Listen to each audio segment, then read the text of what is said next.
Nasa kulungan ang bagsak ng top 2 most wanted person provincial level na may kasong murder matapos itong maaresto ng kapulisan sa sitio Bato, Barangay Ermita, Cebu City.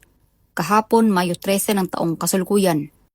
Kinilala ng Police Major Thom Ed Taghoy II, Station Commander ng Police Station 5 Cebu City Police Office, ang suspect na si alias Kurt, 20 anyos, na residente ng naturang lugar. Ayon sa ulat ng pulisya, bandang 1:35 ng hapon, inaresto ang suspect sa bisa ng warrant of arrest para sa kasong murder na walang rekomendadong piyansa.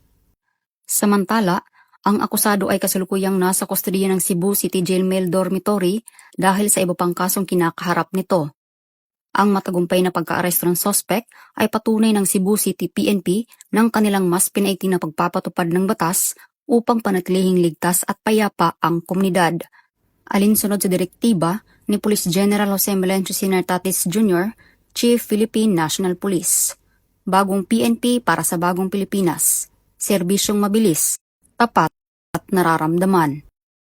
Mula dito sa Central Visayas, ako ay inyong Police News Network Correspondent, Patrolwoman Flora May Azares, alagad ng batas, tagataguyod ng Balitang Pulis.